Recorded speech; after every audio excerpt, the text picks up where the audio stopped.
Hey guys, it's Lynn. I am in the best place in the world. My backyard. Let me show you. Because yesterday I got these pretties over here, some lavender and some geraniums at the garden center. And it really brightens up the place quite a bit.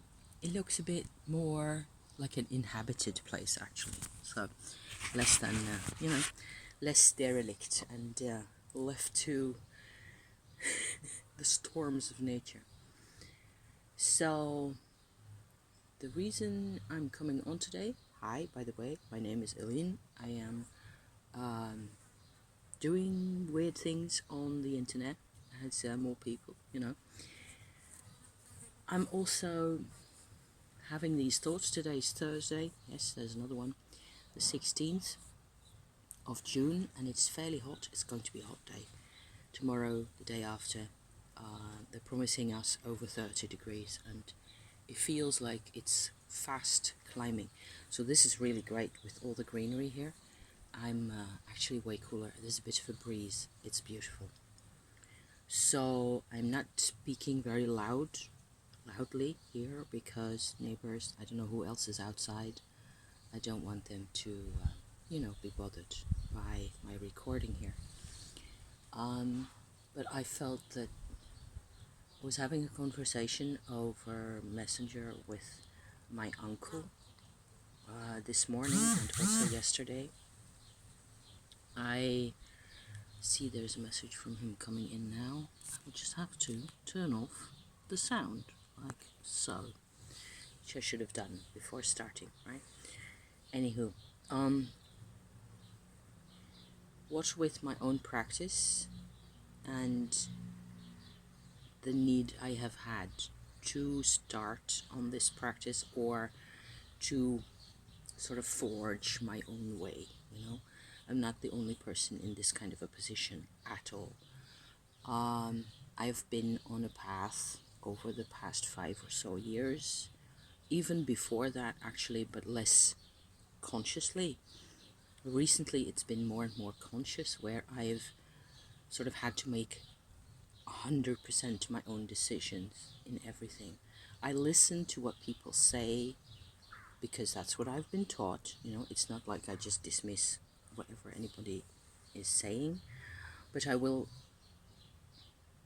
very often when people are trying to even help me, assist me, give me the benefit of their, process, their wisdom, what I react with is anxiety. That has always been the case because I was unable in the past to figure out whether what they said actually applies to me. Because it applies to them doesn't mean it has to apply to me.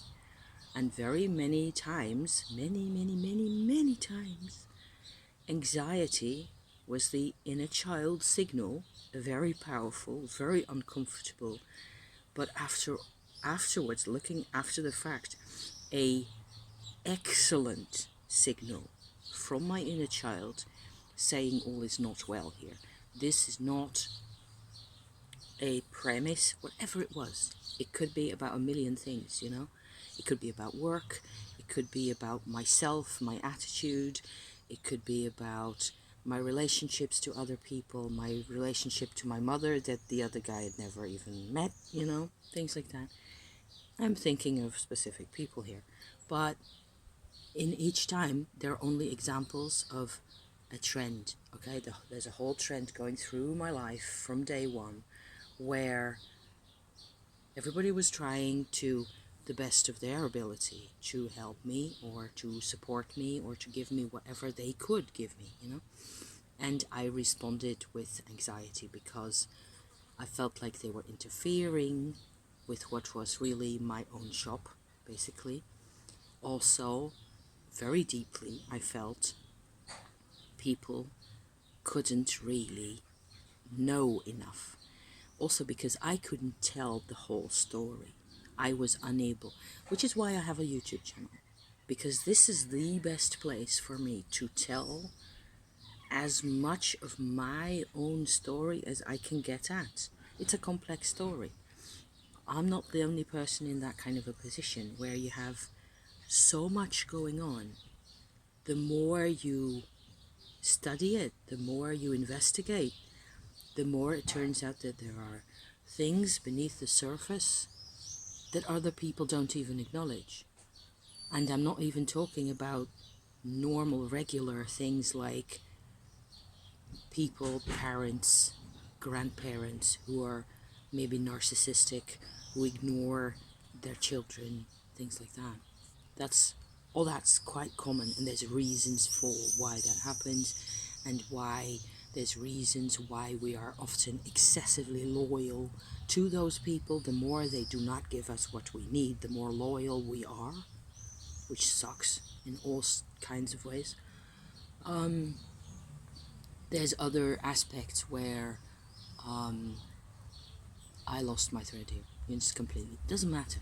It's I've been on this path figuring it out for myself because I was prompted from the inside, from my own underbelly, by this anxiety basically, that I cannot just do what people tell me to do, because I will just end up losing myself again. And keeping a hold of myself as it is, in these ideal circumstances here, is already tough enough, because it's like everything inside isn't really properly connected in my mind, emotions, psychological makeup, body. All this is just, they're like different vertebrae, and they're not really properly connected by a spinal cord, like so, if it's one way of looking at it. Anyway, I was thinking, because of the discussion I had with my uncle, who's, let me think, 16, 17-ish years older than me. So he's not a full generation older than me. That's what I'm interested in here also today, is that people have options, different sets of options as to how free they can be, how much freedom they can manage in their lives, depending on their personality, of course. That was the same 100 years ago or today.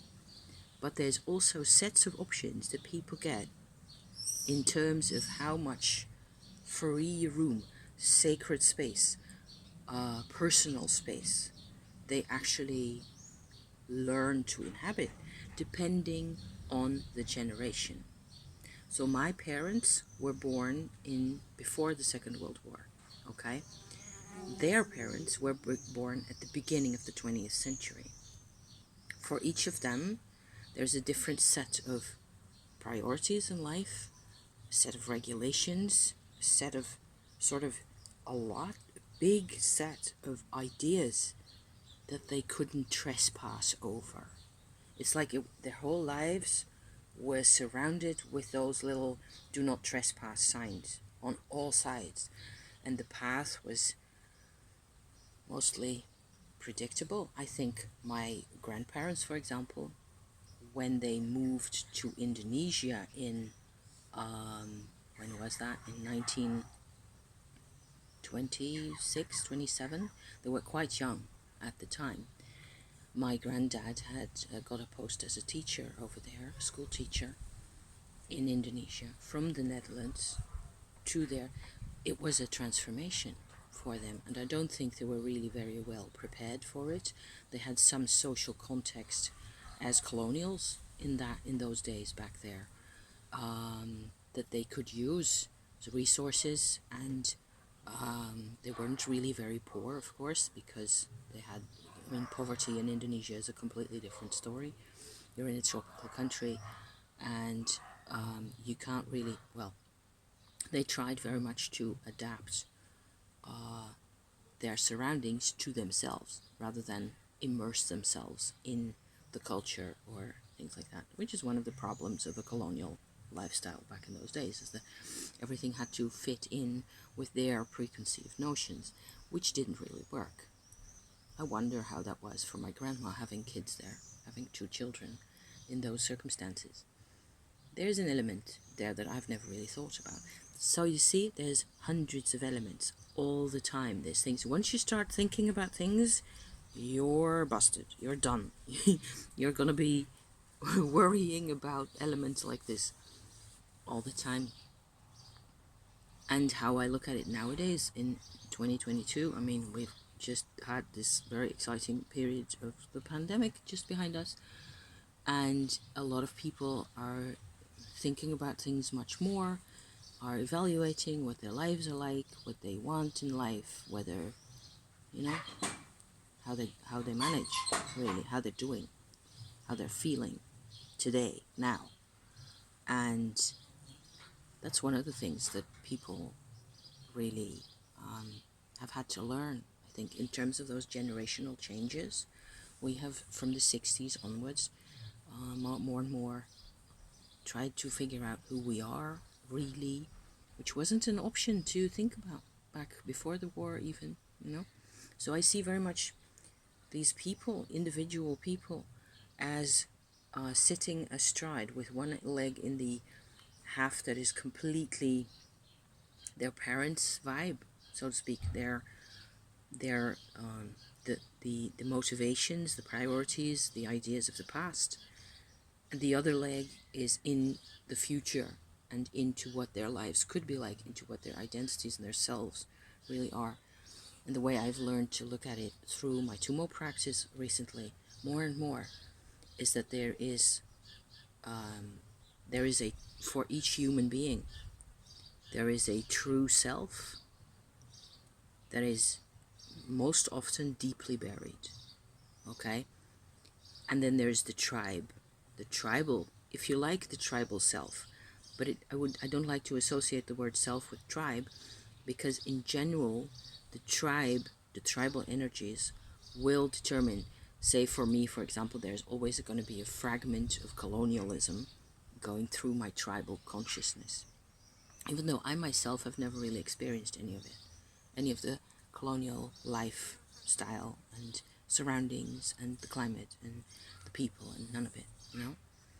So I am very much working along these distinctions the whole time, where I want to see people who they really are, themselves, as much as possible, and not obedient to the tribal requirements, you know, the regulations, the demands often that are made, things that you aren't allowed to question, that you sort of skirt around all the time, but they're really part of your path. How about that? So that was just a couple of thoughts I had. I'm going to see whatever my uncle responded just now. I'm going to wish you a very happy day. I hope you have, you know, opportunities to make it all a part of yourself, to not have anxiety anymore, not to that extent, or to let anxiety lead you where you should go properly, actually, for yourself, because that's the point of the whole exercise, I think. Thank you for watching. See you hopefully next time, maybe next week.